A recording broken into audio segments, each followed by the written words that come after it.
ঈদের ছুটিতে সবাই চায় পরিবার নিয়ে বেড়াতে। যাদের সামর্থ্য আছে তারা ছুটি কাটাতে চলে যান বিদেশে, আর যাদের বাজেট সীমিত তাদের কেউ চলে যান কক্সবাজার, কেউ পার্বত্য চট্টগ্রাম কিংবা দেশের অন্য কোনো পর্যটন স্পটে। তবে সীমিত আয়ের এই মানুষের জন্যই যে নিজের অপরূপ শোভা মেলে ধরেছে আনোয়ারার পার্কি সমুদ্র সৈকত। অল্প আয়ের এই মানুষগুলোর কাছে পার্কই যেন একখণ্ড কক্সবাজার।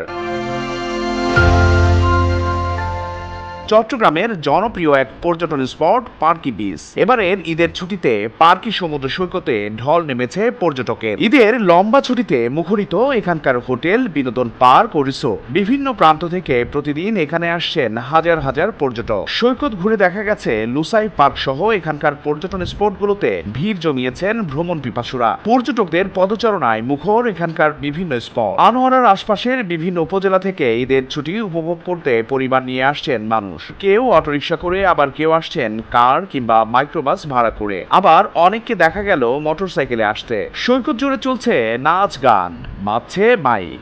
এর মধ্যে একদল তরুণকে দেখা গেল ফুটবল খেলায় মেতে উঠতে। বিচে কেউ ছুটছেন বাইক নিয়ে, আবার কেউ ঘুরছেন ঘোড়ায় চেপে। আবার অনেককে দেখা গেল কোলাহল থেকে একটু দূরে গিয়ে সাগরের সৌন্দর্যে হারিয়ে যেতে। প্রায় 2 কিলোমিটার বিস্তৃত পার্কি সমুদ্র সৈকত, এর প্রায় পুরোটাই জুড়ে ভ্রমণ পিপাসু মানুষের মেলা। আর পর্যটকদের বিশাল এই ঢল সামলাতে ব্যস্ত দেখা গেল টুরিস্ট পুলিশকে। চট্টগ্রাম প্রতিদিন নিউজ ডেস্ক।